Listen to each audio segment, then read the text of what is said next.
Jemaat terkasih, mari kita bersaat teduh menyiapkan hati dan pikiran untuk mengikuti ibadah hari ini. Marilah datang kepadaku semua yang letih lesu dan berbeban berat. Aku akan memberi kelegaan bagimu.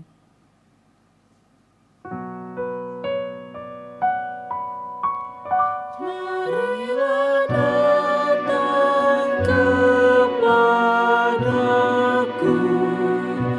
semua yang letih lesu,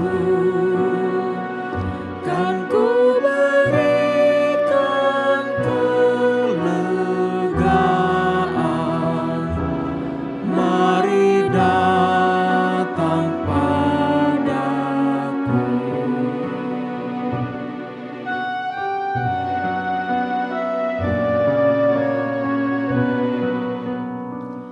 Yang berbeban berat, hai datang dengan bebanmu padaku. Pikulah kuk yang aku pasang dan belajar padaku.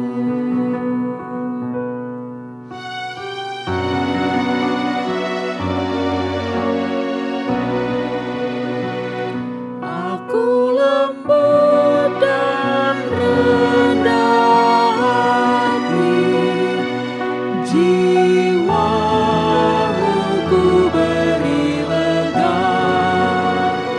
Kuk yang ku pasang itu enak dan bebanku ringanlah.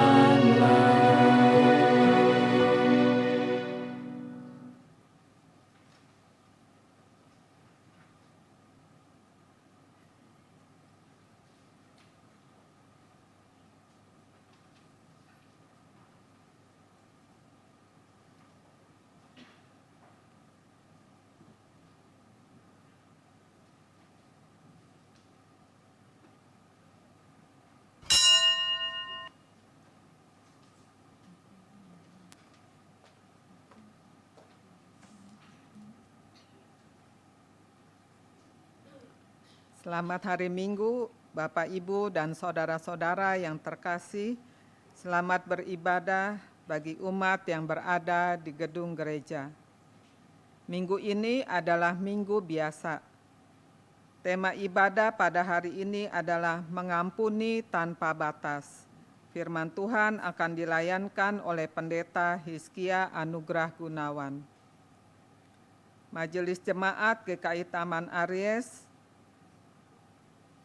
menyampaikan ucapan terima kasih kepada Excelsia Singers yang akan memberikan pelayanan persembahan pujian di dalam kebaktian pada siang hari ini.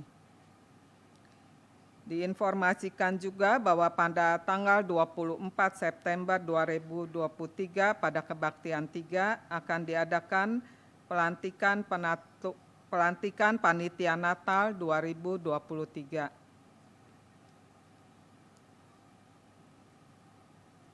Pada kesempatan ini telah hadir bersama kita wakil dari Lembaga Alkitab Indonesia untuk melakukan penjemaatan berupa presentasi singkat tentang Alkitab Terjemahan Baru 2. Dipersilahkan kepada Ibu Vince untuk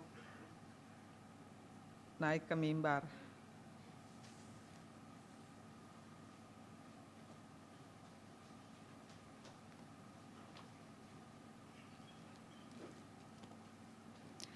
Shalom, selamat pagi Bapak, Ibu, dan saudara yang kasih Tuhan. Perkenalkan, saya Vince Elizabeth dari Departemen Penyebaran Lembaga Alkitab Indonesia. Bapak, Ibu yang dikasih Tuhan, tahukah Anda bahwa Alkitab yang selama ini kita pakai usianya sudah hampir setengah abad? Alkitab TB diterbitkan tahun 1974 dan penyusunannya dimulai sejak tahun 1950-an. Jadi wajar ya Bapak, Ibu, dan saudara sekalian jika ada kata-kata yang sudah agak asing untuk dipahami atau susah untuk dipahami. Oleh karena itu, Lembaga Alkitab Indonesia bekerja sama dengan gereja-gereja lintas denominasi menerjemahkan Alkitab Terjemahan Baru edisi yang kedua atau yang biasa kita kenal dengan TB2. Pembaruan dilakukan meliputi perkembangan bahasa karena ada perkembangan studi belibika dan juga studi penerjemahan. Jadi teks sumbernya tetap sama, teks sumber asli dari bahasa Ibrani, Yunani, dan Aram, tetapi karena adanya perkembangan bahasa, studi biblika, dan juga studi penerjemahan, makanya ada banyak perubahan di dalam Alkitab yang terbaru nanti. Dan Alkitab Terjemahan Baru edisi 2 ini telah terbit sejak tanggal 9 Februari tahun 2023 tahun ini, dan telah disaksikan oleh beberapa perwakilan gereja-gereja di Indonesia. Dan di Alkitab Terjemahan Baru edisi yang kedua ini ada beberapa perubahan. Yang pertama, perubahan dari kata-kata.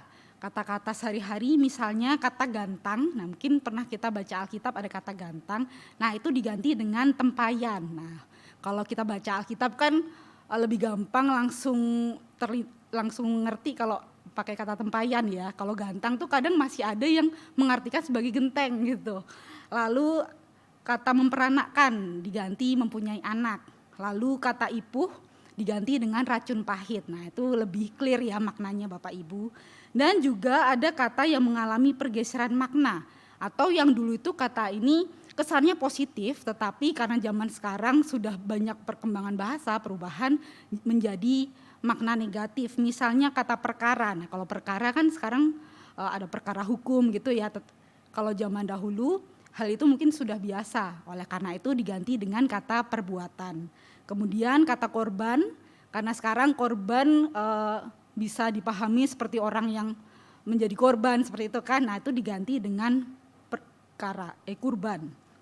Dan kemudian teks-teks yang menimbulkan salah persepsi. Nah ini contohnya dari kitab Kejadian. Di Kejadian 1 kita membaca ya, di Kejadian 1 ayat 1 sampai 2 dikatakan bumi belum berbentuk dan kosong, gelap gulita menutupi samudra raya.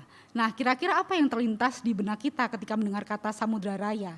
Banyak di antara anak-anak muda khususnya memahami samudra raya ini bayangannya seperti samudra yang sangat luas, samudra Pasifik seperti itu.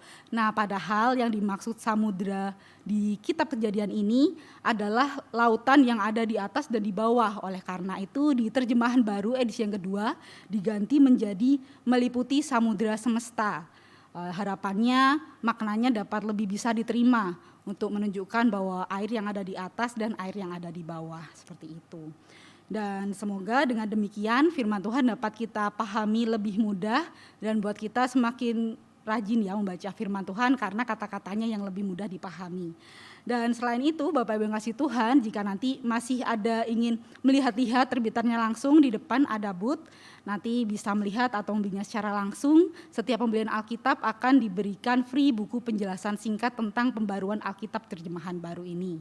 Dan ada informasi lain yang ingin saya sampaikan bahwa selama bulan September merupakan bulan doa Alkitab. Nah, bulan doa Alkitab atau BDA adalah bulan di mana kita diajak untuk bersyukur atas hadirnya firman Tuhan dalam bahasa yang dapat kita pahami. Dan dalam rangka bulan doa Alkitab, LAI mengajak gereja-gereja untuk menggunakan tata ibadah khusus yang telah dikirimkan Lembaga Alkitab Indonesia kepada gereja-gereja dan diharapkan sekali dalam bulan Desember menggunakan tata ibadah tersebut. Dan selain itu juga kami juga mengharapkan kiranya Bapak Ibu dan saudara-saudara mengikutinya dan dapat memberikan persembahan di ibadah tersebut guna mendukung pelayanan LAI dalam menyampaikan firman Tuhan sampai ke pelosok negeri.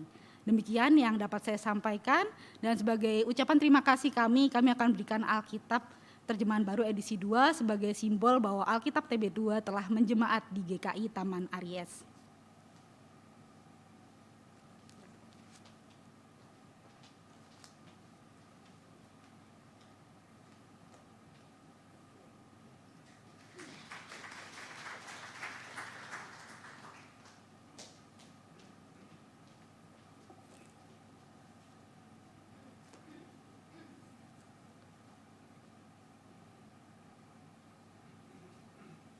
Mari kita simak tayangan warta seputar kegiatan gereja dalam 1 minggu ini. Bersama kita bertumbuh dalam iman melalui Growing in Community yang akan diadakan di wilayah masing-masing pada hari Selasa tanggal 19 September 2023 pukul 19.30 dengan tema Tak Terjebak dalam Kedewasaan. Refleksi Konsili Efesus dan Gereja Nestorian. Growing together, growing in God, growing in community.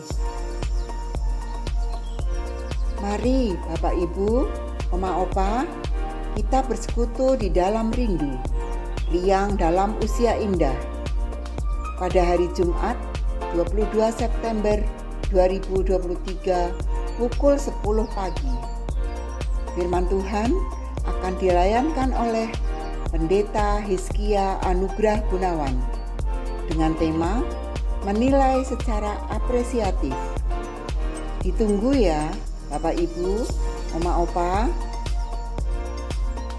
GKI Taman Aries bekerjasama dengan Palang Merah Indonesia akan mengadakan aksi donor darah pada hari Minggu 24 September 2023 jam 9 sampai dengan jam 12 bertempat di Klinik Pratama Karya Kasih.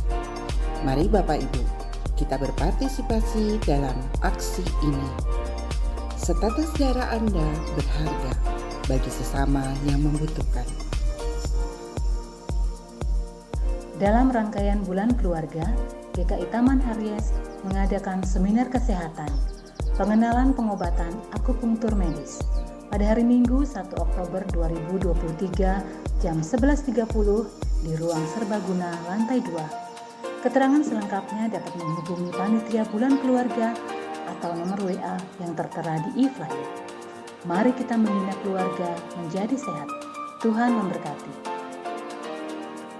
Tahun ini, GKI Taman Aries bekerja sama dengan Rumah Sakit Ukrida dan Klinik Pratama Karya Kasih kembali mengadakan medical check-up yang akan dilaksanakan tanggal 30 September 2023 pukul 7 pagi sampai 11 siang di Klinik Pratama Karya Kasih.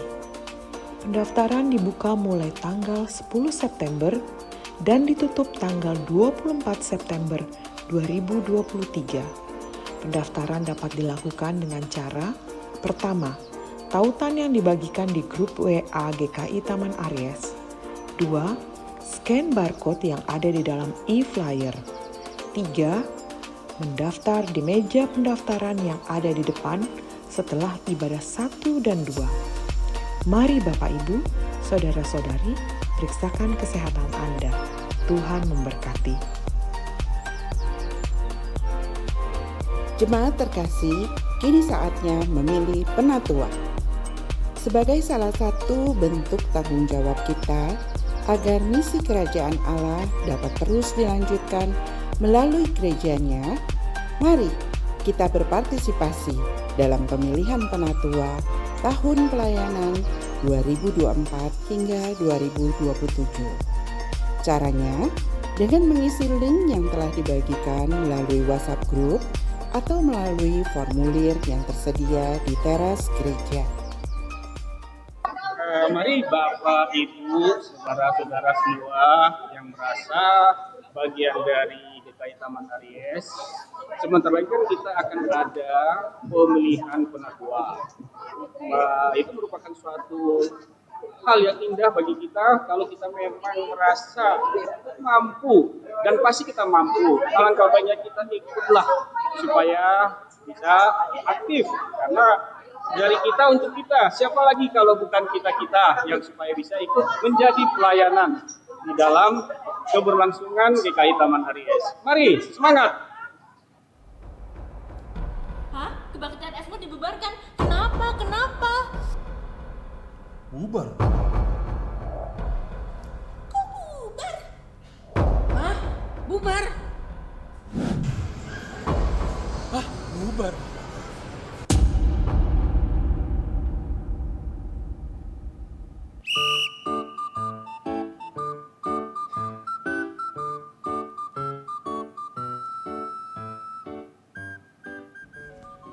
Ada, jangan lupa datang ya teman-teman tanggal 23 September. Sampai jumpa.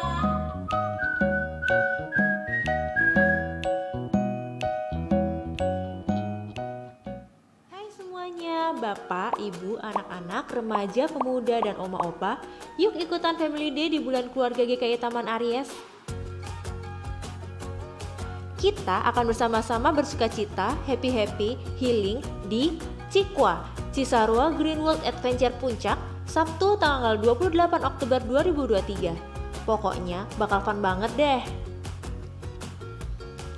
Pendaftaran dibuka dari tanggal 10 September sampai 15 Oktober 2023. Biaya pendaftaran Rp125.000 per orang, dan untuk anak-anak di usia 2-5 tahun Rp70.000 per orang, dan gratis untuk anak-anak usia di bawah 2 tahun.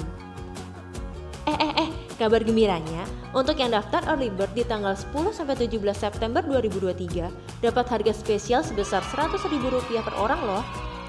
So, tunggu apa lagi? Daftar sekarang melalui Google Form atau kunjungi meja panitia Family Day di teras gereja karena tempat terbatas loh. Mari kita tumbuh bersama, growing in harmony. Sampai jumpa di Family Day.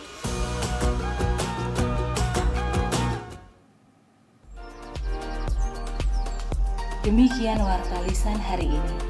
Keterangan selengkapnya dapat dilihat di Warta Jemaat.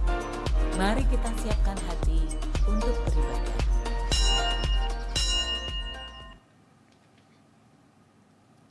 Haleluya. Pujilah Tuhan, hai jiwaku. Aku hendak memuliakan Tuhan selama aku hidup dan bermazmur bagi Allah selagi aku ada. Haleluya. Pujilah Allah dalam tempat kudusnya.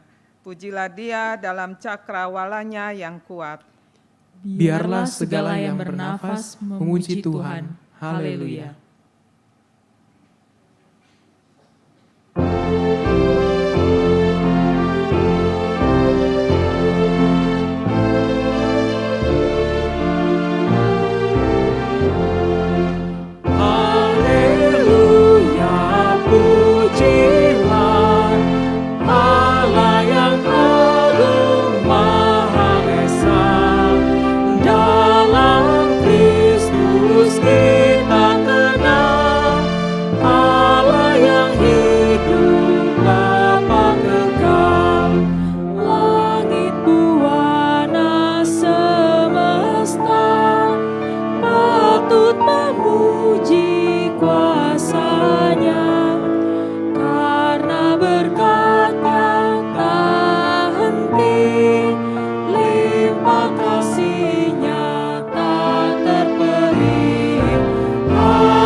Pertolongan kita adalah di dalam nama Tuhan yang menciptakan langit dan bumi.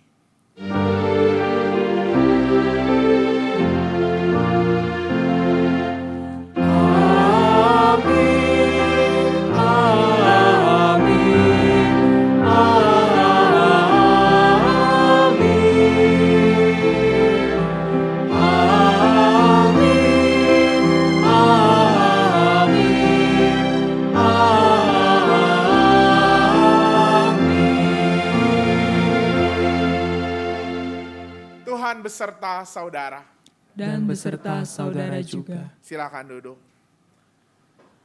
Selamat pagi Ibu Bapak dan Saudara semua. Selamat hari Minggu. Apa kabar? Luar biasa? Biasa luar? Ya, hari ini juga kita berbahagia Ibu Bapak dan Saudara semua karena hari ini ada rekan-rekan kita dari Excelsia Singers ya yang akan juga bersama-sama melayani, bersekutu bersama kita dalam bentuk puji-pujian. Terima kasih, selamat datang di GKI Taman Aries dan kiranya menjadi berkat persekutuan ini untuk Ibu Bapak dan juga Ibu Bapak semua bisa sama-sama membagikan kasih penyertaan Tuhan lewat nyanyian. Ibu Bapak dan Saudara semua, hari ini kita akan bersama-sama membahas sebuah tema yang tampaknya sudah menjadi ciri khas dari kekristenan, yaitu mengampuni. Terlebih di dalam iman Kristen kita, mengampuni adalah kata yang begitu sering kita dengar dalam kehidupan sehari-hari. Istilah ini mudah untuk diucapkan, tetapi pada nyatanya tidak terlalu mudah untuk dilakukan. Apalagi jika yang berbuat salah adalah orang yang tadinya begitu dekat dengan kita. Kalau kata orang, kadang-kala orang yang nusuk dari belakang. Tapi Ibu Bapak dan Saudara semua, inilah yang kita hadapi dan kadang bahkan orang yang melakukan salah kepada kita adalah orang yang melakukannya berulang kali. Maka menjadi perenungan bagi kita Ibu Bapak dan Saudara semua, masih sanggupkah kita memaafkan dan memberi pengampunan? Atau kita tiba pada batas kesabaran kita? Apakah kita mau terus mengeraskan hati dan menyimpan rasa sakit hati dan dendam pada orang lain? Atau kita mau mengampuni tanpa batas seperti yang Tuhan Yesus teladankan? Mari kita bersama-sama merenungkannya secara pribadi.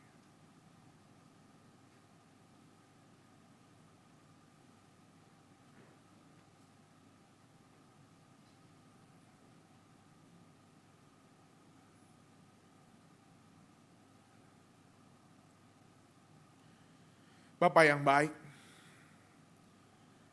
kami bersyukur atas kelimpahan kasih-Mu melalui pengorbanan Kristus di kayu salib, sehingga kami telah memperoleh pengampunan dosa. Ampuni kami ya Tuhan, kalau ada di antara kami yang sampai saat ini masih mengeraskan hati, menyimpan rasa sakit hati pada sesama. Berilah kami kelembutan dan kerendahan hati, untuk dapat saling mengampuni tanpa batas. Dan bebaskanlah hati kami dari rasa benci, amarah, dan dendam. Ya Bapa, curahkanlah kasih dan rahmat-Mu, agar kami dapat mengampuni sesama dengan segenap hati.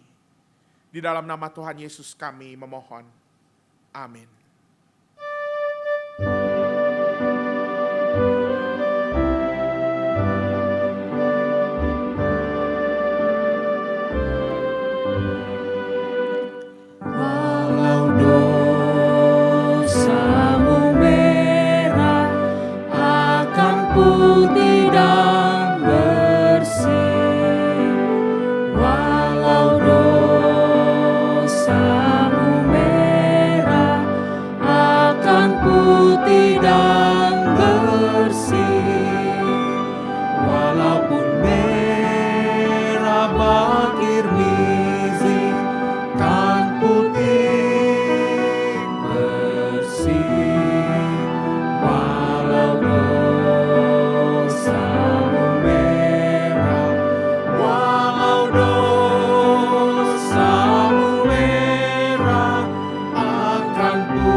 Ya benar, Tuhan mau mengampuni dan melupakan segala dosa kita, sebab Ia mengingat kita sebagai anak-anak yang terkasih.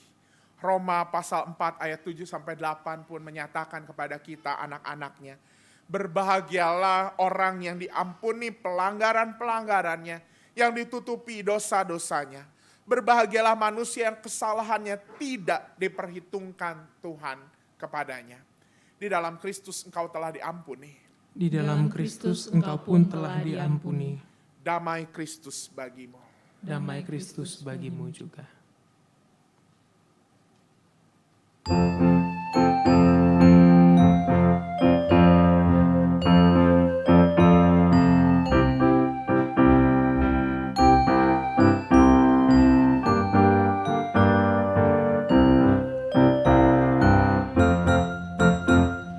Kasih Tuhan Yesus tiada bertepi, lebar panjang tinggi, dalam tak terperi. Walau melampaui akal kita yang fana, dengan orang kudus kenal kasih yang kekal. Iman dan harapan, kasih yang benar, dari ketiganya kasih terbesar. Kasih itu sabar, Ia suka memberi, tak megahkan diri, tidak mengenal dengki. Berikanlah ya Tuhan iman yang teguh, pengharapan sungguh, kasih yang penuh, dan yang terutama kasih Tuhan tercermin dalam hidup kami, senantiasa berseri. Silakan duduk Ibu Bapak dan Saudara semua, mari kita sama-sama bersatu di dalam doa untuk memohon pimpinannya. Mari kita berdoa. Ketika kasih Tuhan tercermin dalam hidup kami yakini bahwa itulah yang membuat kami senantiasa berseri. Karena itu biarlah firman Tuhan yang akan ditabur sesaat lagi benar-benar tercermin, berakar, bertumbuh dan bahkan berbuah dalam hidup kami. Sehingga dalam kemelut sekalipun, hati kami berseri karena kami tahu firman yang hidup membawa kami pada sebuah pengharapan akan kasih rahmat Tuhan yang tiada terbatas. Di dalam nama Tuhan Yesus Kristus, Sang Firman yang hidup, kami memohon. Amin. Bacaan pertama, menurut Kejadian 50, ayat 15-21. Ketika saudara-saudara Yusuf melihat bahwa ayah mereka telah mati, berkatalah mereka, boleh jadi Yusuf akan mendendam kita dan membalaskan sepenuhnya kepada kita segala kejahatan yang telah kita lakukan kepadanya. Sebab itu, mereka menyuruh menyampaikan pesan ini kepada Yusuf. Sebelum ayahmu mati, ia telah berpesan, beginilah harus kamu katakan kepada Yusuf, ampunilah kiranya kesalahan saudara-saudaramu dan dosa mereka, sebab mereka telah berbuat jahat kepadamu. Maka sekarang, ampunilah kiranya kesalahan yang dibuat hamba-hamba Allah ayahmu. Lalu menangislah Yusuf ketika orang berkata demikian kepadanya. Juga saudara-saudaranya datang sendiri dan sujud di depannya serta berkata, kami datang untuk menjadi budakmu. Tetapi Yusuf berkata kepada mereka, janganlah takut, Sebab aku inikah pengganti Allah? Memang kamu telah mereka-rekakan yang jahat terhadap aku, tetapi Allah telah mereka-rekakannya untuk kebaikan, dengan maksud melakukan seperti yang terjadi sekarang ini, yakni memelihara hidup suatu bangsa yang besar. Jadi janganlah takut, aku akan menanggung makanmu dan makan anak-anakmu juga. Demikianlah ia menghiburkan mereka dan menenangkan hati mereka dengan perkataannya. Demikianlah sabda Tuhan. Syukur kepada Allah.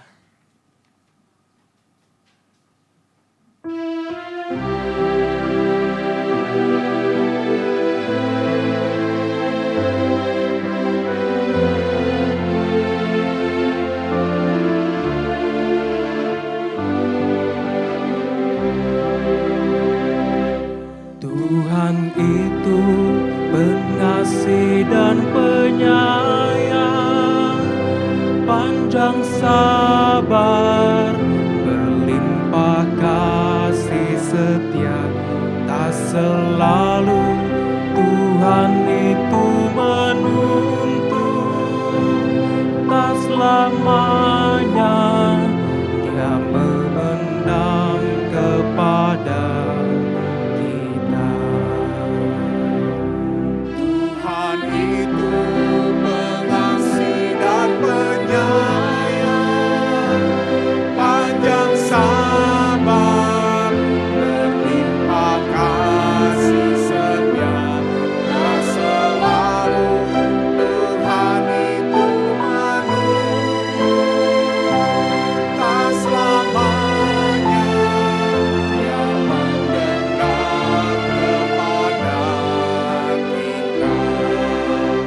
Tak dilakukannya dan tidak dibalaskannya setimpal dengan dosa dan kesalahan kita, tapi setinggi langit dari atas bumi, besar kasih setianya pada yang takut akan Dia.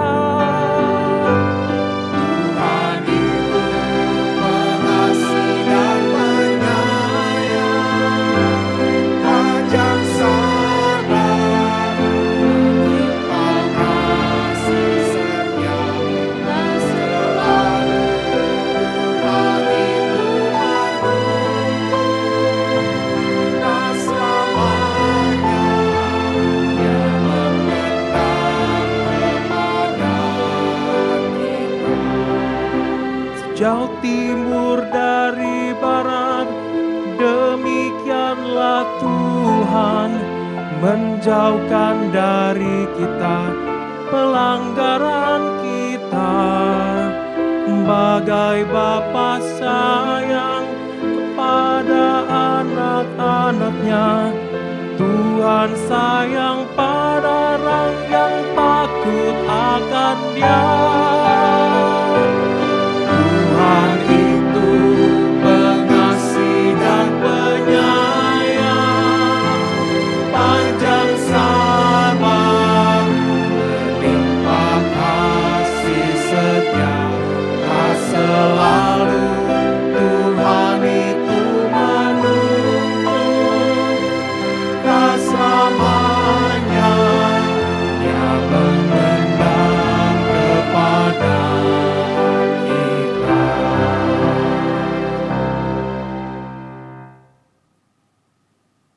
Bacaan kedua menurut Roma 14 ayat 1 sampai 12.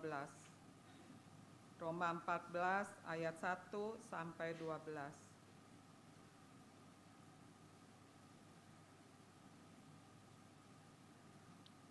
Terimalah orang yang lemah imannya tanpa memperdebatkan pendapatnya. Yang seorang yakin bahwa ia boleh makan segala jenis makanan, tetapi orang yang lemah imannya hanya makan sayur-sayuran saja. Siapa yang makan, janganlah menghina orang yang tidak makan.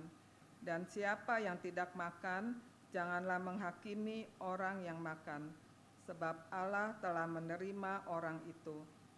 Siapakah engkau sehingga engkau menghakimi hamba orang lain. Entah ia berdiri, entah ia jatuh, itu urusan tuannya sendiri. Namun ia akan tetap berdiri karena Tuhan berkuasa menjaga dia terus berdiri. Yang seorang menganggap hari tertentu lebih penting daripada hari yang lain, tetapi yang lain menganggap semua hari sama saja.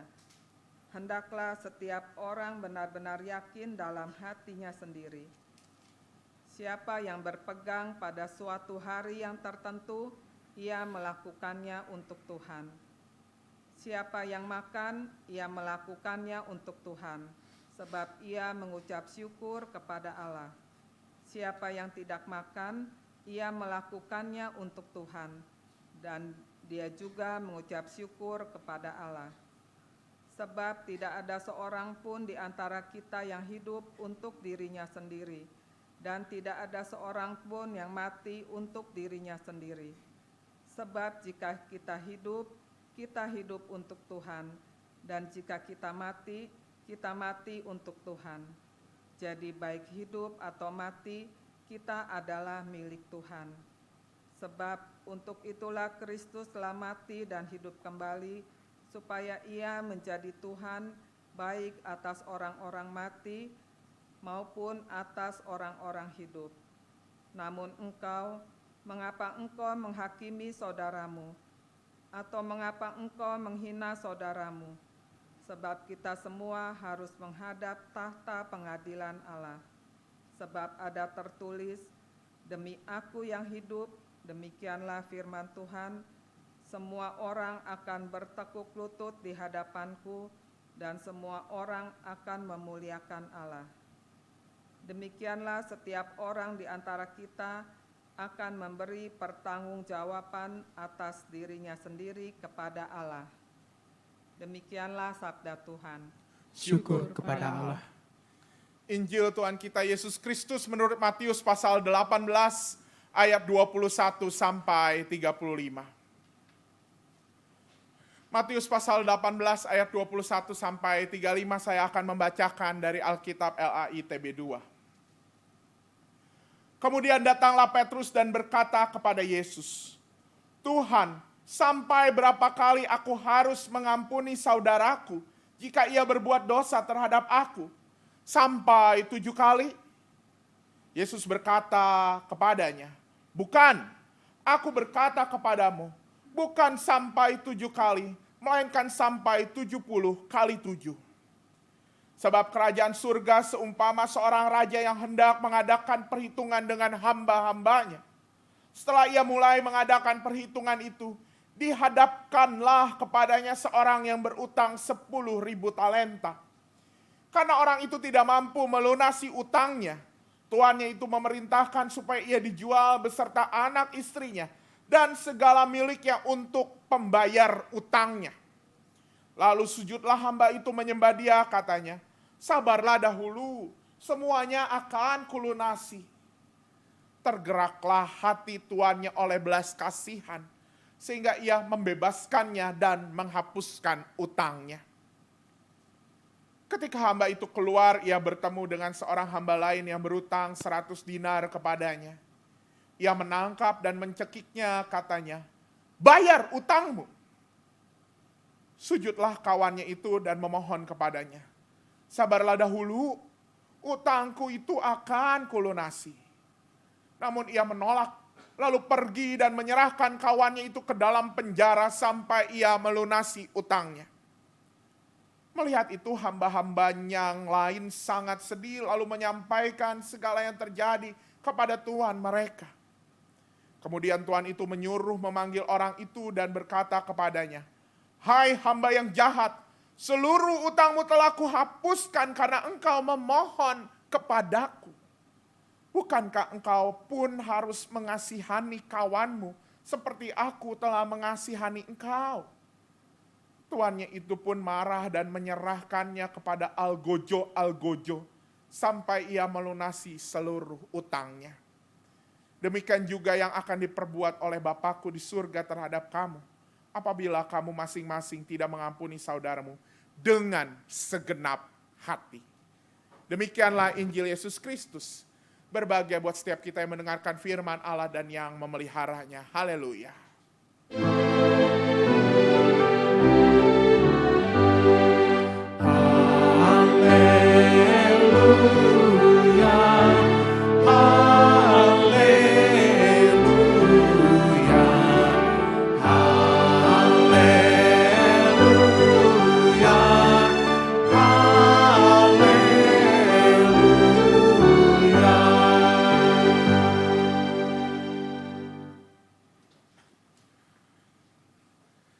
Bicara soal mengampuni ibu bapak dan saudara semua, buat apa sih kita mengampuni? Apakah ketika mengampuni supaya relasi kita baik-baik lagi? Oh, kan biasa kalau mengampuni, oh iya, baikan supaya apa?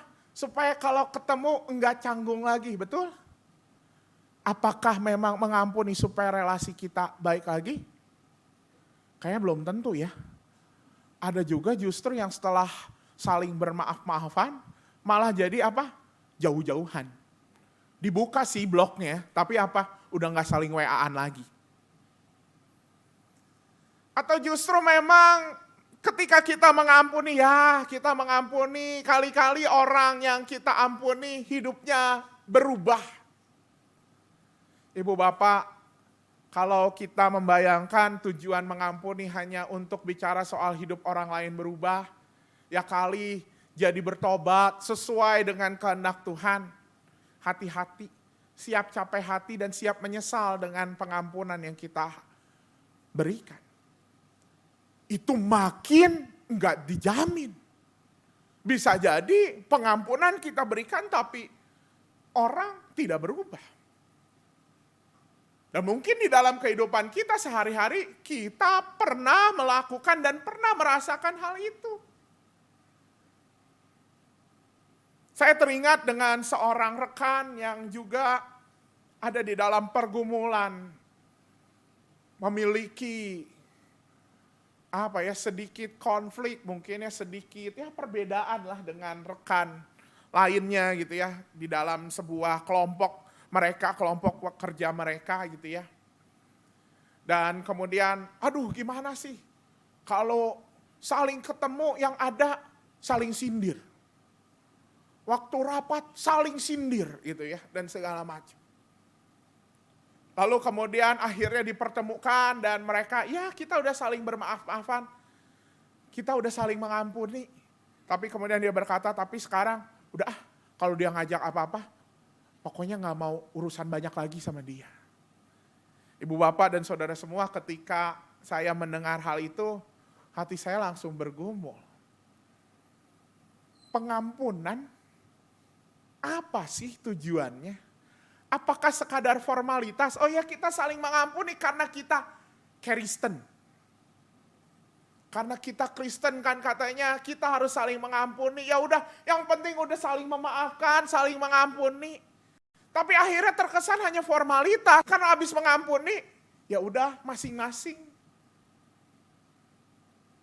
Ketika saya bergumul, mendengar hal itu, saya jadi terkoreksi juga dalam diri saya, iya juga ya. Saya langsung ingat dulu ada teman yang pernah punya salah, ya kita saling mengampuni. Tapi benar setelah itu jaraknya enggak dekat lagi. Padahal orangnya dekat. Padahal orangnya sehari-hari masih ada. Di WA juga dia masih update status terus. Dia udah gak WA saya juga udah gak WA dia. Iya ya, ternyata bicara soal pengampunan, saya jadi bingung sini, jangan-jangan pengampunan yang selama ini kita lakukan hanya formalitas karena apa? Karena kita disuruh oleh firman Tuhan untuk mengampuni. Ibu bapak dan saudara semua, tentu kita juga punya pergumulan dengan bicara soal mengampuni. Karena memang mengampuni seperti kata-kata liturgi tadi mudah diucapkan. Bu Rahel punya salah sama saya gitu ya. Ya saya maafin Bu Rahel. Tapi abis itu, udah deh kalau Bu Rahel WA, balasnya nanti aja. Gitu ya.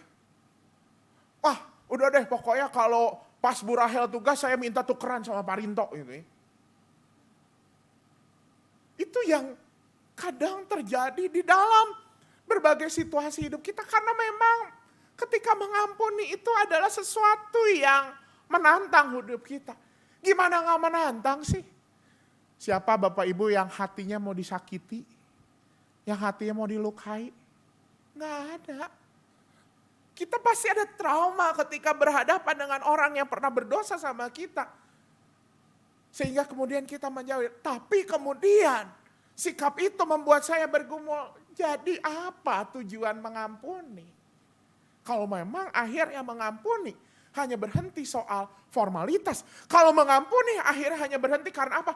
Karena ini perintah Tuhan. Hanya menjadi sebuah paksaan, hanya menjadi sebuah keharusan. Tapi tidak timbul dari sebuah ketulusan. Apa yang Yesus katakan soal pengampunan? Apa yang sebenarnya Yesus katakan ketika mengampuni? Apa yang sebenarnya Yesus katakan mengenai tujuan pengampunan? Ibu, Bapak, dan Saudara semua, Injil kita hari ini menuliskan mengenai perumpamaan soal pengampunan. Perumpamaan tentang pengampunan. Perumpamaan ini memang disampaikan oleh Yesus setelah Simon Petrus bertanya kepada Yesus, berapa kali aku harus mengampuni? Dan kemudian Yesus menyampaikan sebuah perumpamaan yang kalau kita lihat di ayat 23, perumpamaan ini masih nyambung nih sama perumpamaan-perumpamaan sebelumnya yang kita sudah bahas. Kalau nggak salah dari bulan Juli ya, mulai dari pukat, mulai dari apa. Semua bicara soal apa? Perumpamaan tentang kerajaan sorga. Kerajaan sorga di mana kita pahami, disitulah kita menemukan yang namanya keselamatan. Jadi perumpamaan tentang pengampunan yang dinyatakan oleh Yesus di dalam perumpamaan ini sama-sama masih sama tujuannya untuk apa? Untuk kasih tahu para murid, ini loh kerajaan sorga, ini loh keselamatan yang aku akan karuniakan melalui karyaku di dunia.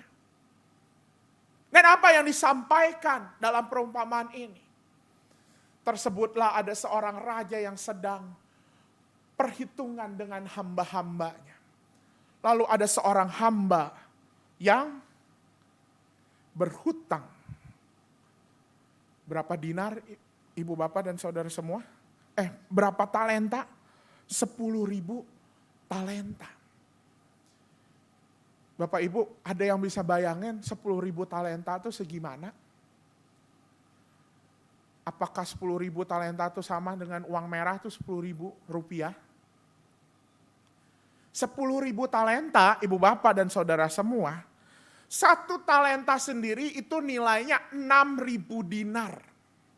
Ya, jadi ketika ngomongin talenta, satu talenta nilainya 6.000 dinar. Dan satu dinar, bayangin, satu dinar itu adalah upah sehari seorang pekerja. Semalam saya hitung-hitung Bapak Ibu. Kalau pakai UMR Jakarta ya, wah itu mah ketinggian ya. Misalnya 5 juta lah UMR Jakarta per bulan. Itu artinya seharinya itu 250.000 karena saya hitung 20 hari kerja. 250.000 satu dinar itu. Artinya satu talenta itu 6.000 dinar itu sama dengan 1,5 M. Jadi bayangin 10.000 talenta berapa? 15 triliun, Bo. Pak Hizkia mah kegedean pakai UMR. Udah deh upah buruh 50.000 deh sehari. Mau 50.000 sehari juga masih pakai T. Tinggal bagi aja 5. 15 bagi 5, 3 triliun. Lalu saya cari di Google semalam. 3 triliun seharga apa yang muncul? Istana IKN cuman 2 triliun. Jadi Bapak Ibu, hutang si hambanya ini, kalau kita mikir pakai utang buruh ya, pakai harga buruh itu 50.000, masih lebih bangun istana IKN. Istana di Nusantara itu cuma 2 triliun, ini 3 triliun. Dan Bapak Ibu, dengan hutang 3 triliun ini, apa yang kita temukan di adegan yang ada di ayat 31, di ayat 25 sampai 27. Kalau kita baca baik-baik apa yang terjadi di ayat 25 sampai 27, karena orang itu tidak mampu melunasi hutangnya, lalu sujudlah menyembah dia, dan ayat 27 kita baca bersama-sama, 1, 2, 3. Tergeraklah hati tuannya oleh belas kasihan, sehingga ia membebaskan dan menghapuskan utangnya.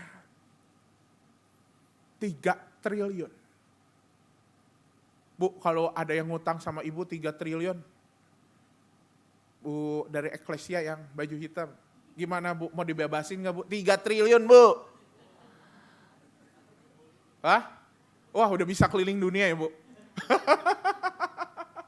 3T, 3M aja kita belum tentu mau ini 3T. Dan semua itu terjadi karena apa? Tergeraklah oleh hati yang belas kasih. Ini sesuatu yang di luar logika. Dan ini kalau kita pakai tema hari ini, di adegan inilah kita menemukan pengampunan tanpa batas. Sesuatu yang di luar logika. Kalau Vina Panduwinata punya lagu Cinta Tak Ada Logika, benar ya? Tapi dosen saya, Profesor Binsar Pakpahan mengatakan bukan hanya cinta yang gak ada logika, tapi pengampunan juga harus yang gak ada logika. Dan terbukti 3 triliun. Dilepaskan begitu saja. Tapi Ibu Bapak, ketika kita terpesona dengan adegan yang ada di ayat 25 sampai 27, kisah berlanjut dan kemudian membawa kita pada adegan yang ada di ayat 31 sampai 34. Apa yang terjadi pada saat itu? Ketika kemudian sang tuan baru terdengar hamba yang baru dibebasin utangnya 3 triliun itu, malah nagih yang harganya cuma berapa? 100 dinar ya. 100 dinar tuh berarti berapa tuh? Kalau 50 ribu, 5 juta ya. Begitu kecil. Dan kemudian justru kita menemukan sang raja itu akhirnya ketemu sama yang namanya batas dari pengampunan itu. Dia menyerahkan si hamba pada algojo.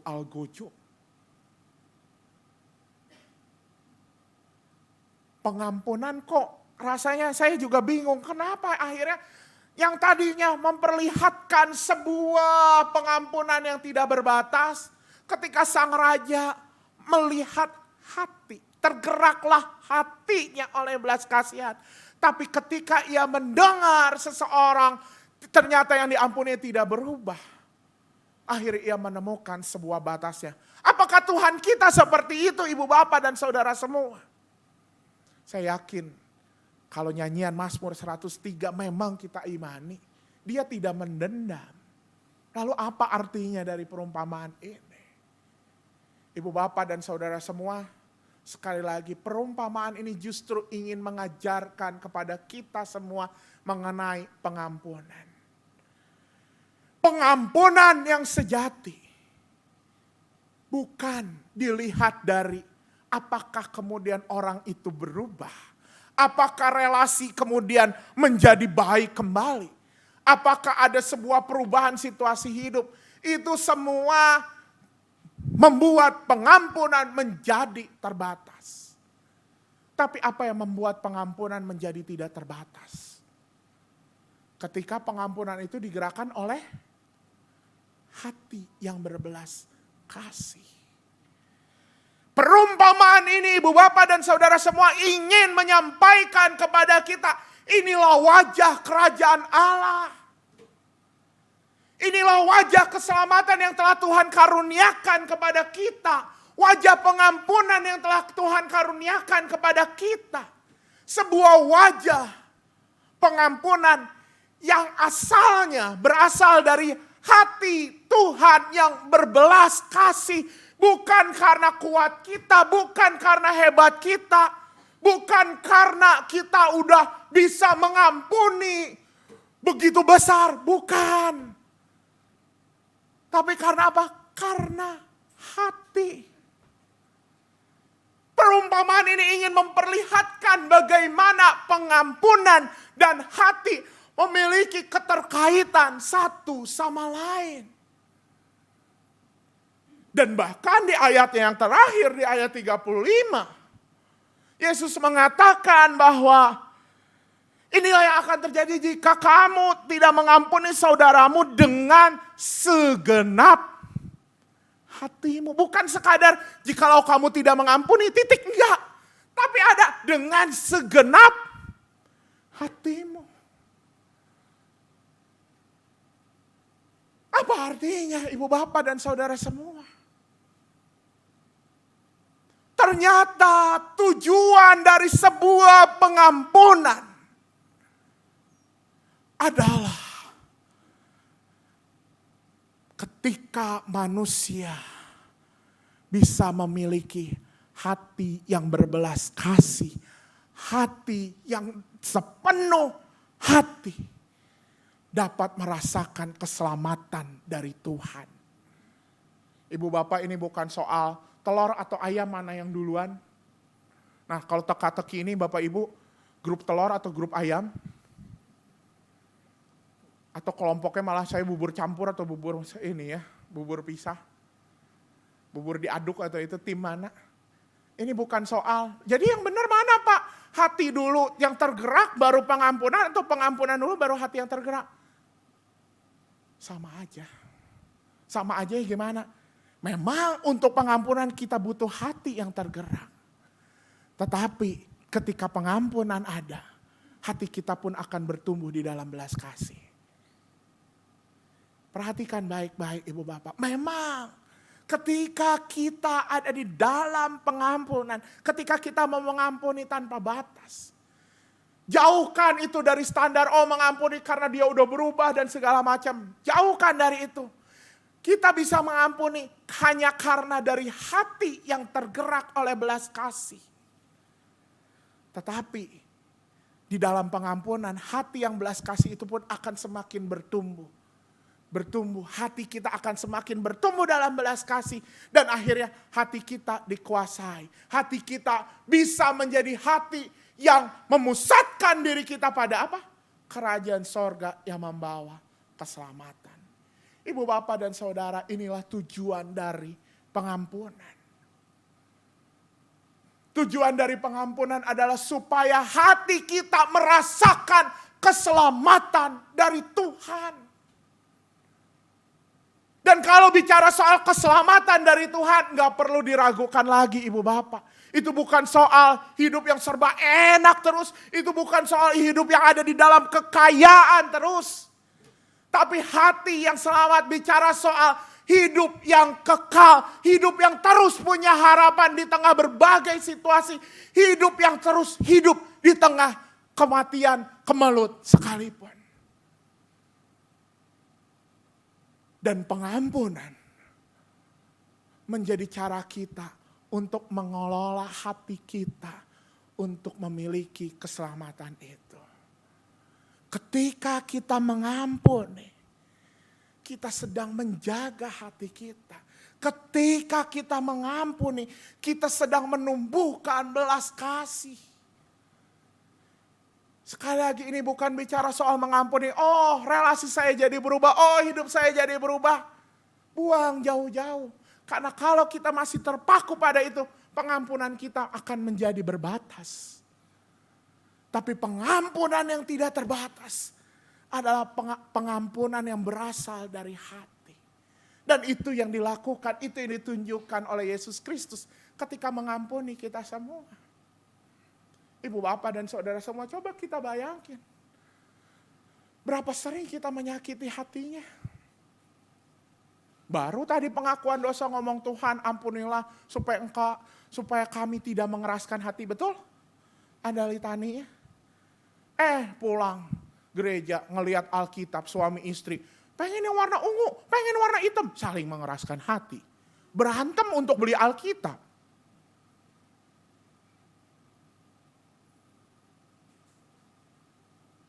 Bukankah itu kita sudah membohongi Tuhan? Sakit nggak Tuhan? Sakit. Tapi ketika kita memohon ampun kepada Dia, tergerak belas kasihnya, menyatakan kasih setianya pada kita.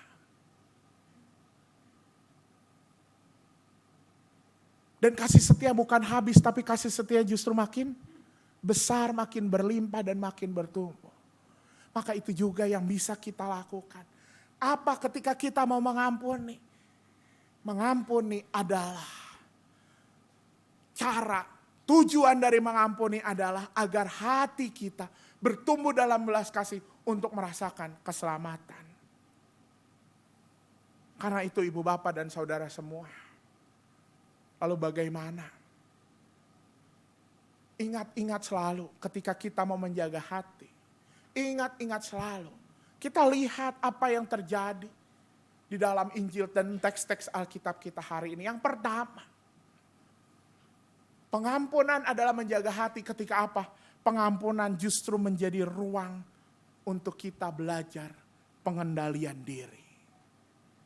Hati yang merasakan keselamatan adalah hati yang bisa mengendalikan diri. Contohnya apa? Raja itu ketika memakai hatinya, dia bisa mengendalikan diri untuk apa? Enggak nangis 3 triliun dilepas begitu aja. Ada sebuah pengendalian diri di dalamnya. Dan ketika kita mengampuni, ada kalanya apa? Kita juga harus belajar untuk mengendalikan diri. Bukankah di dalam pengampunan ketika kita mengampuni, ketemu orang yang sebel, kita belajar, aduh sabar. Dan ketika kita bisa sabar, bukankah kita bertumbuh di dalam pengendalian diri? Bertumbuh di dalam buah roh yang terakhir itu tadi, penguasaan diri.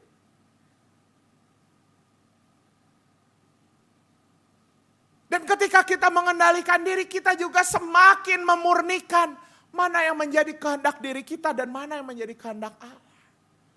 Pengampunan adalah ruang untuk kita belajar penguasaan diri. Karena itu ibu bapak dan saudara semua, bagi kita yang masih bergumul, kok saya belum bisa mengendalikan diri, kok saya belum bisa menguasai diri. Belajarlah ketika kita mengampuni. Karena disitulah kita sedang diajar untuk mengendalikan diri kita. Yang kedua, di dalam pengampunan yang tadi bicara soal menjaga hati untuk terus melihat keselamatan, untuk terus dikuasai oleh keselamatan. Maka pengampunan juga membuat kita belajar untuk apa yang namanya percaya. Dan itu yang kita lihat dalam kisah Yusuf, Bapak, Ibu, dan saudara semua. Apa yang terjadi di dalam kisah Yusuf?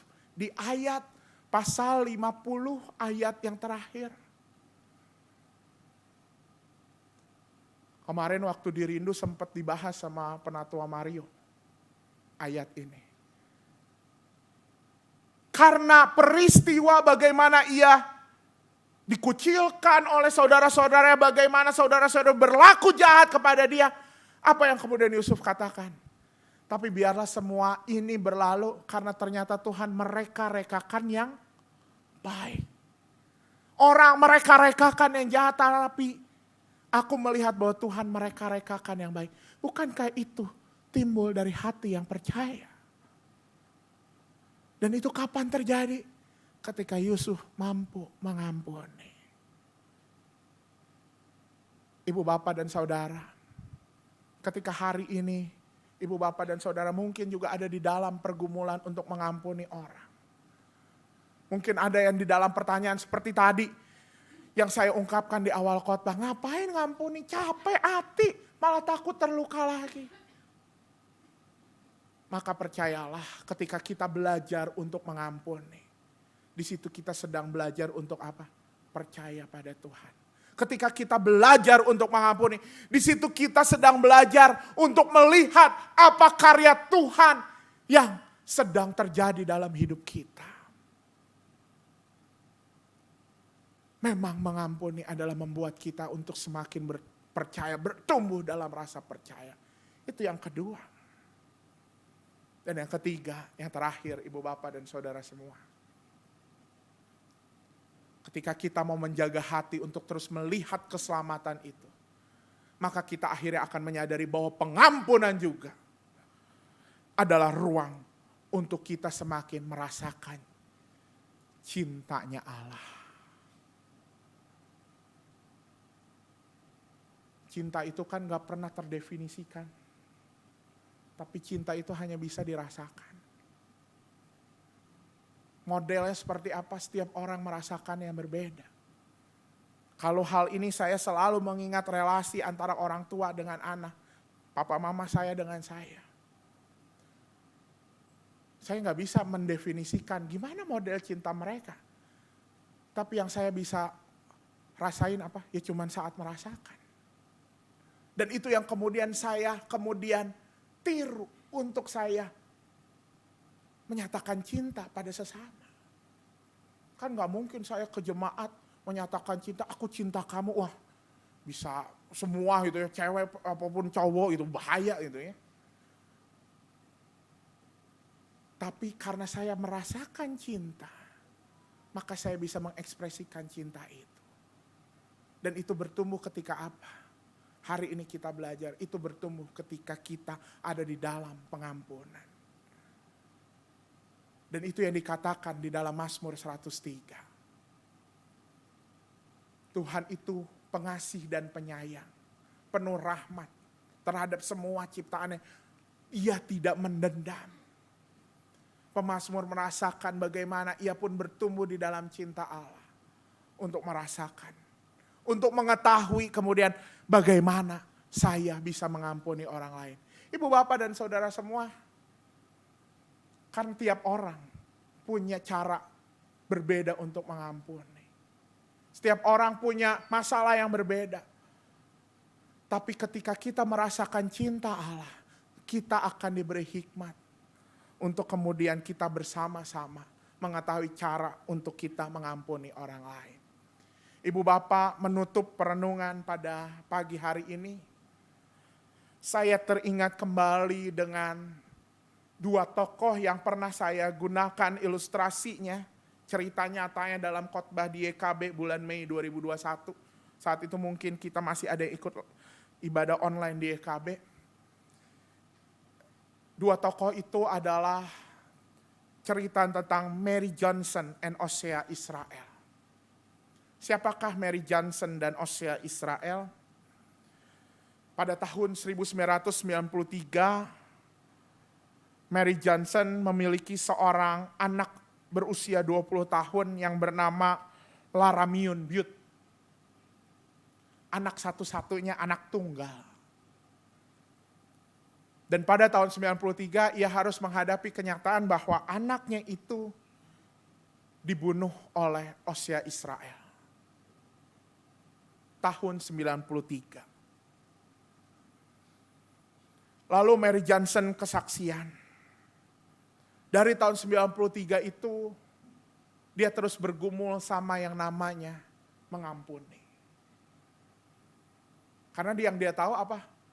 Tuhan meminta kita untuk mengampuni. Tapi lagi-lagi ketika Mary Johnson mau mengampuni, buat apa saya mengampuni? Nyawa anak saya tidak bisa kembali. Berkali-kali Mary Johnson sampai ke pendeta kemana, bagaimana saya mengampuni? Dia nggak menemukan apa tujuan saya, apa yang saya dapat, apa manfaatnya kalau saya mengampuni. Sampai tiba pada satu saat, hampir 15 tahun kemudian, Mary Johnson datang ke penjara, bertemu dengan Osea Israel. Dan kemudian di situ Mary Johnson belajar untuk mengampuni. Mary Johnson belajar untuk mengasuh Osea setelah keluar dari penjara menjadi anaknya. Bahkan mereka tinggal bertetangga, menganggap Osea sebagai anak. Mary Johnson belajar untuk menguasai diri. Mary Johnson belajar untuk percaya bahwa Tuhanlah yang akan menuntun ia untuk berbuat kasih kepada Hosea. Mary Johnson belajar untuk merasakan cinta Allah. Dan hasilnya apa, Ibu Bapak dan Saudara semua? Beberapa tahun yang lalu Mary Johnson kemudian membuat sebuah komunitas, sebuah seperti lembaga masyarakat gitu ya, support group yang berjudul From Death to Life. From Death to Life ini adalah sebuah organisasi yang mengumpulkan orang tua yang anaknya mati terbunuh. Ataupun orang tua yang anaknya menjadi pembunuh. Dan sesuai dengan namanya, From Death to Life, Mary Johnson bersaksi. Inilah yang terjadi ketika saya mengampuni. Dari saya yang mati, saya hidup. Dari saya yang mati akan harapan, saya punya harapan. Dari saya yang mati, ketika ada orang yang mau mengasihi saya tolak. Dengan pengampunan saya jadi lembut. Saya bahkan bisa merasakan kasih sayang dari pembunuh anak saya. Dan itu yang membuat saya hidup. Itu yang membuat saya selamat. Ibu Bapak dan Saudara semua, cerita dari Mary Johnson dan Hosea Israel menjadi sebuah bukti bagaimana mengampuni. Memiliki sebuah tujuan. Hati yang melihat keselamatan. Hati yang melihat kehidupan. Karena itu, latihlah terus untuk kita mengampuni. Jika kita hari ini masih gagal mengampuni, latih. Tadi pagi di kebaktian pertama, saya menyebutkan arti dari 70 kali 7 itu adalah pengampunan yang harus dilakukan setiap hari. Karena pengampunan adalah sebuah latihan rohani, latih terus. Karena ketika kita mengampuni, kita akan mendapatkan kehidupan. Marilah Ibu Bapak dan Saudara semua, marilah kita mengampuni. Bukan karena kita udah saleh. Bukan karena kita udah berada di level tertinggi dari kehidupan kekristenan. Bukan juga karena kita sudah memenuhi semua kehendak Kristus. Tapi ajakan untuk mengampuni hadir karena memang kita terbatas. Agar melalui pengampunan, agar melalui mengampuni, kita bisa mengendalikan diri. Kita bisa percaya. Dan kita bisa merasakan cinta Tuhan yang begitu tak terbatas. Untuk kita pun digerakkan oleh cintanya. Menyatakan pengampunan yang lain sepanjang hidup kita. Selamat melatih diri dengan mengampuni. Selamat untuk menjaga hati untuk terus melihat keselamatan. Sebab pengampunan adalah ruang untuk kita apa? Ibu Bapak, yang pertama, untuk kita mengendalikan diri. Yang kedua apa? Untuk kita percaya. Dan yang ketiga untuk kita merasakan cintanya Tuhan. Saya kasih gerakan biar gampang ya. Pengampunan itu pertama apa? Untuk mengendalikan diri. Yang pertama apa? Untuk percaya. Dan yang ketiga untuk merasakan cintanya Tuhan ya. Untuk mengendalikan diri, untuk percaya dan merasakan cintanya Tuhan. Itulah tujuan pengampunan yang sejati. Amin.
shepherds on a bright and shining star.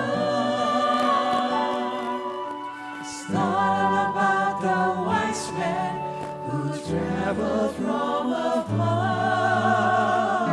It's about that cross.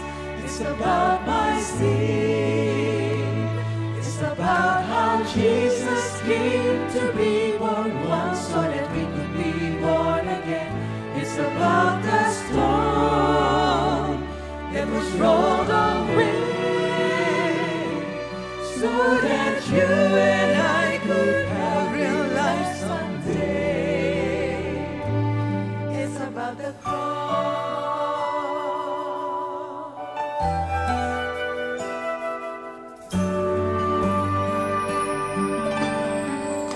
It's not all about the good things in this life I've done. It's not all about the treasures or the trophies that I've won. It's not about the righteousness that I find within. It's all about His precious blood that saved me from my sin.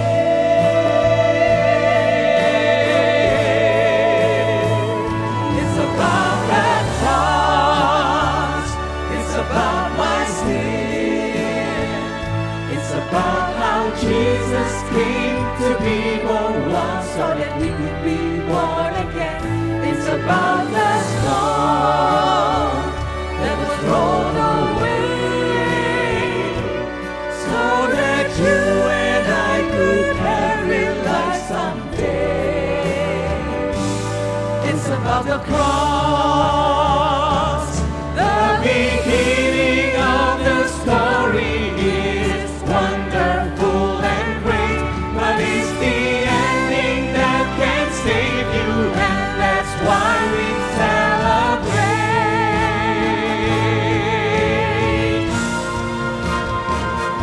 It's about the cross. It's about my sin. It's about how Jesus came to be born once so that we could be born again. It's about God's Son nailed to a tree. It's about how every drop of blood that flowed from Him when it should have been me. It's about the stone that was rolled away so that you and I could have real life someday. So that you and I could have real life someday. It's about the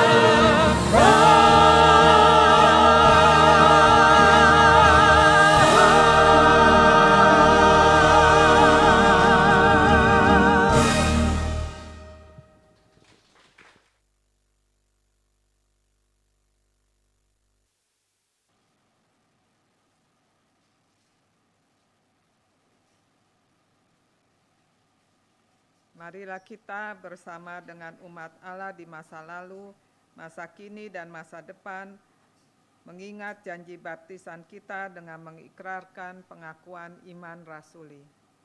Aku percaya kepada Allah, Bapa yang Maha Kuasa, Khalik langit dan bumi, dan kepada Yesus Kristus, Anak yang tunggal Tuhan kita, yang dikandung daripada Roh Kudus, lahir dari anak darah Maria, yang menderita sengsara di bawah pemerintahan Pontius Pilatus, disalibkan, mati dan dikuburkan, turun ke dalam kerajaan maut. Pada hari yang ketiga, bangkit pula dari antara orang mati, naik ke surga, duduk sebelah kanan Allah, Bapa yang Maha Kuasa. Dan dari sana Ia akan datang untuk menghakimi orang yang hidup dan yang mati. Aku percaya kepada Roh Kudus, gereja yang kudus dan am, persekutuan orang kudus, pengampunan dosa, kebangkitan orang mati, dan hidup yang kekal. Amin. Mari kita bersatu di dalam doa.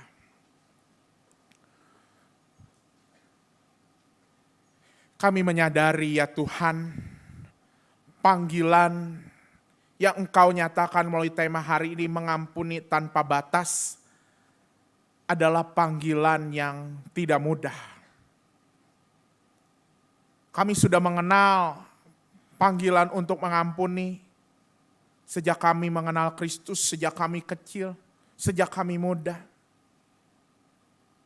Namun lagi-lagi ketika ada persoalan yang datang, ketika ada sesama yang kerap mengecewakan, atau bahkan orang terdekat kami yang begitu melukai hati kami lagi-lagi bergumul dengan pengampunan. Kami bergumul apakah kami memang bisa mengampuni. Kami bergumul apakah memang ketika kami mengampuni itu menjadi sebuah aktivitas, menjadi sebuah sikap tindakan yang memang bermanfaat untuk diri kami, atau hanya menjadi sebuah ritualistik, hanya sebuah formalitas belaka. Tapi melalui firman hari ini, kami diajarkan ya Tuhan,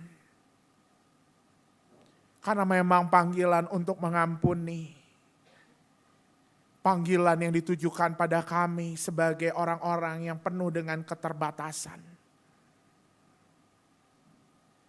Dan di dalam keterbatasan ini Engkau menuntun kami untuk terus melatih diri. Melatih diri untuk mengampuni. Karena ketika kami mau terus mengampuni, kami sedang belajar untuk mengendalikan diri. Ketika kami belajar untuk terus mengampuni,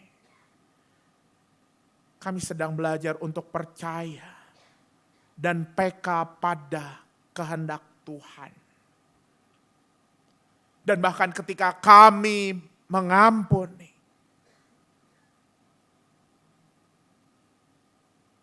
kami sedang belajar untuk terus merasakan cinta Tuhan yang tak terbatas. Sehingga akhirnya hati kami pun menjadi hati yang hidup. Hati yang membawa kami untuk terus melihat kerajaan sorga yang menyatakan keselamatan bagi kami semua. Karena itu ya Tuhan, ajarlah kami untuk tidak terbatas untuk menyatakan pengampunan di dalam keterbatasan kami. Agar kami bertumbuh menjadi pribadi yang semakin menguasai diri. Pribadi yang semakin percaya. Dan pribadi yang semakin merasakan cinta Allah. Karena itu ya Tuhan, saat ini kami ingin mengingat orang-orang yang melukai hati kami. Orang-orang yang membuat kami menyimpan rasa dendam, rasa sebal, rasa kecewa.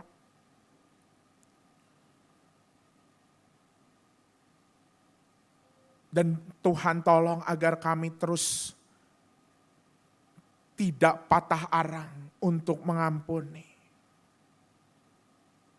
Agar kami merasakan cinta-Mu ya Tuhan.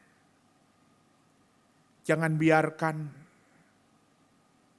rasa dendam, kepahitan, luka yang ada membentengi kami dari cinta Tuhan. Setiap kami punya waktu yang berbeda untuk mengampuni, tapi ajarlah kami ya Tuhan untuk terus tekun mengampuni dari hari ke hari.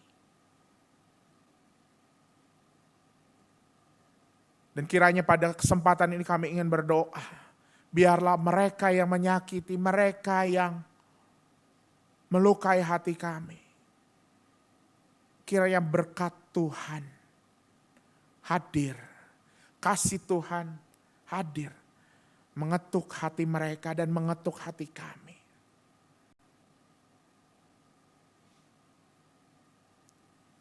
Ya Tuhan,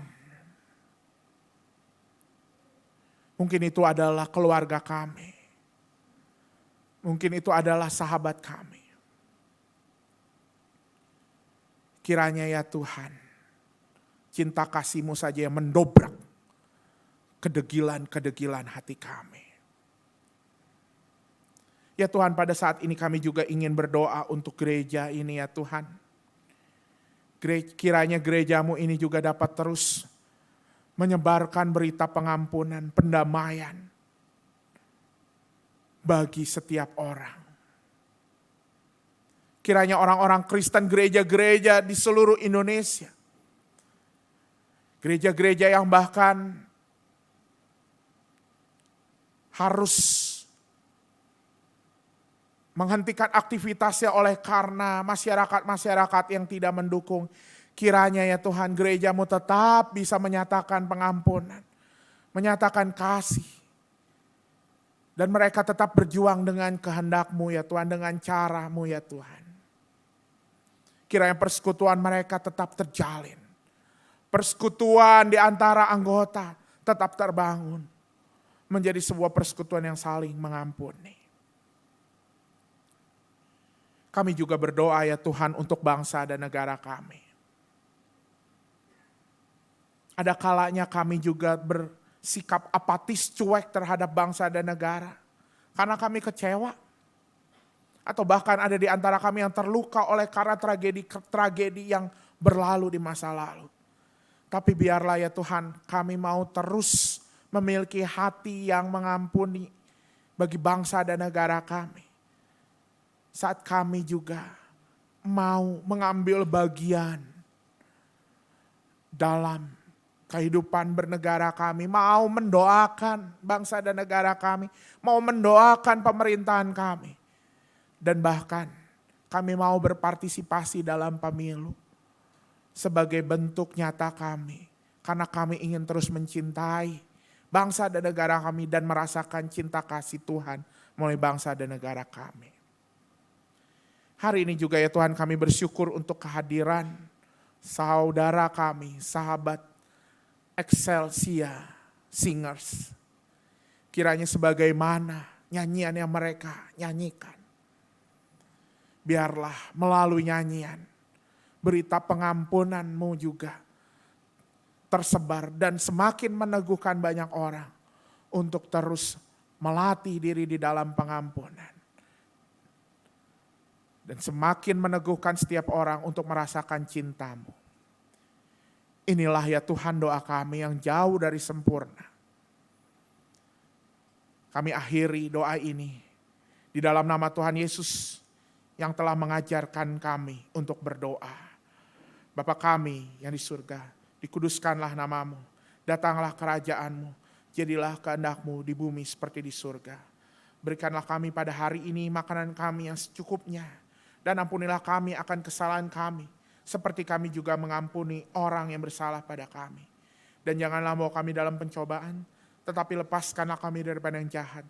Karena Engkaulah yang punya kerajaan, dan kuasa, dan kemuliaan sampai selama-lamanya. Amin.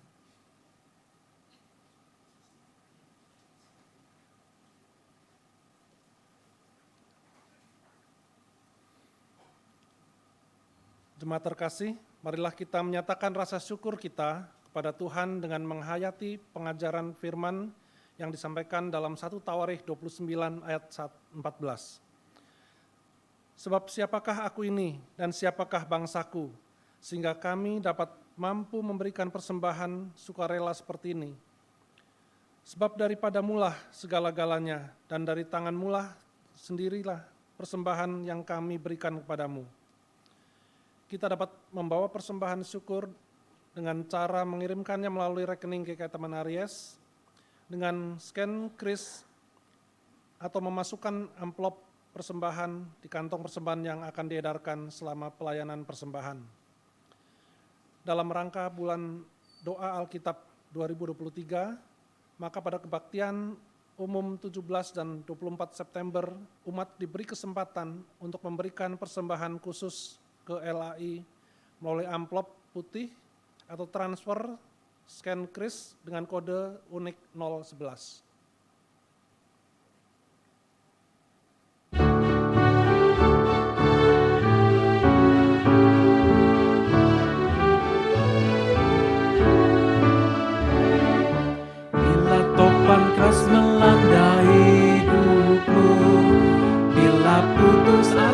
dan letih lesu. Berkat Tuhan satu-satu hitunglah, kau niscaya kagum oleh kasih-Nya. Berkat Tuhan mari hitunglah, kau kan kagum oleh kasih-Nya. Berkat Tuhan mari hitunglah, kau niscaya kagum oleh kasih-Nya.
Mari kita berdoa.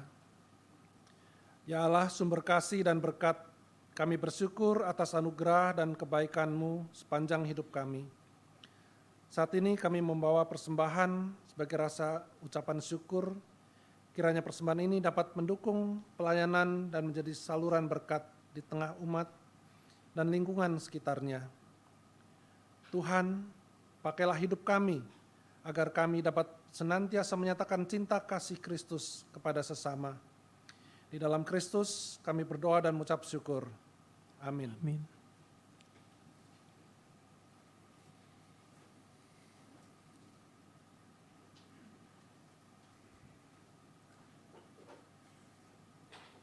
Umat yang terkasih, Allah telah menyatakan pengampunan tanpa batas kepada kita.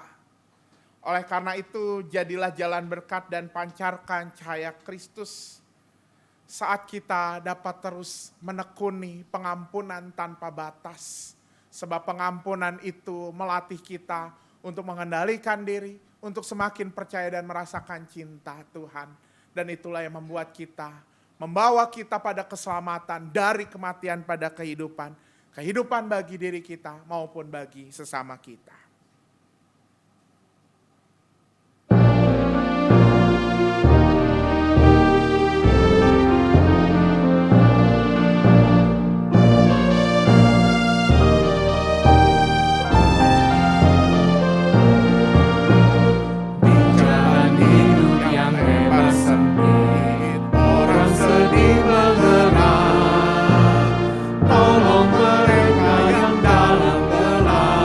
Bawa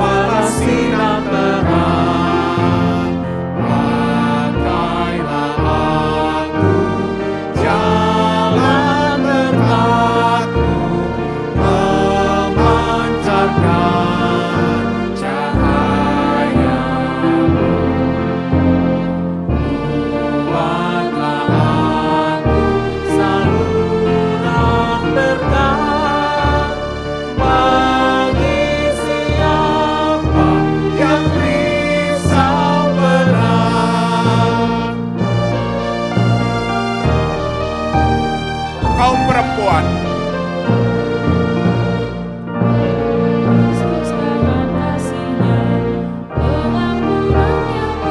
Laki-laki, orang kan datang apabila engkau menjadi saksi teguh bersama. Pakailah aku jalan berkatmu, memancarkan cahayamu. Buatlah aku saluran berkat bagi siapa yang risau benar.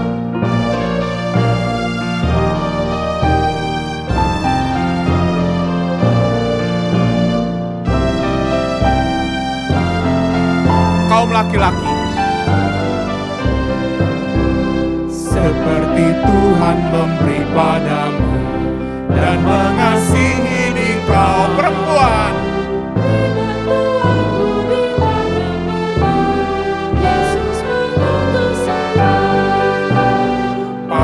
Pakailah aku jalan berkatmu, memancarkan cahayamu. Buatlah aku saluran berkat bagi siapa yang risau benar. Karena itu arahkanlah selalu hatimu kepada Tuhan. Kami mengarahkan hati kami kepada Tuhan. Jadilah saksi Kristus. Syukur kepada Allah, Terpujilah Tuhan. kini dan selamanya. Kiranya anugerah kehidupan dari Allah Bapa, cinta kasih dari Tuhan Yesus Kristus dan persekutuan Roh Kudus memimpinmu untuk hidup dalam kasih dan saling mengampuni tanpa batas. Dan berkat dari Allah Bapa, Anak dan Roh Kudus melimpahimu setiap hari sepanjang tahun dan selama-lamanya. Amin.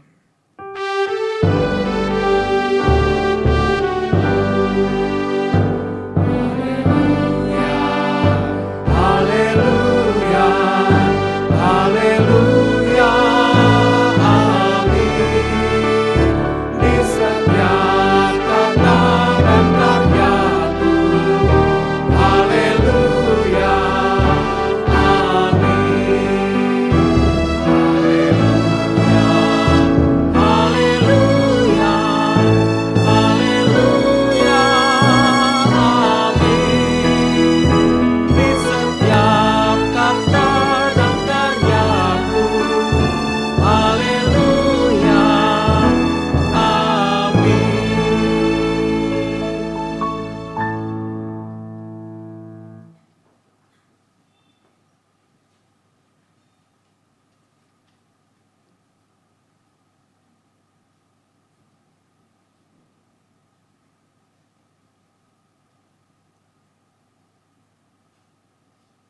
Bapak, Ibu, saudara-saudara yang terkasih dalam Tuhan, ibadat telah selesai. Kiranya firman Tuhan meneguhkan kita dan membagikannya pengampunan bagi sesama. Selamat hari Minggu, Tuhan Yesus memberkati.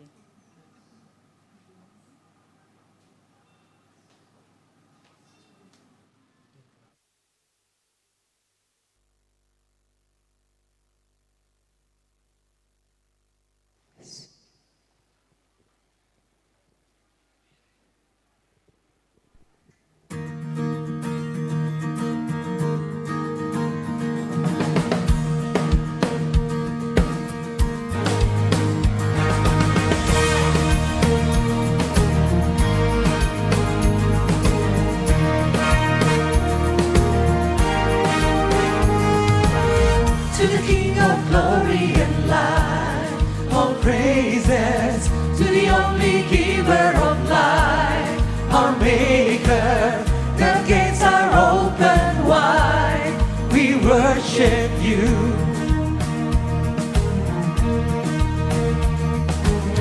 Come see what love has done, amazing.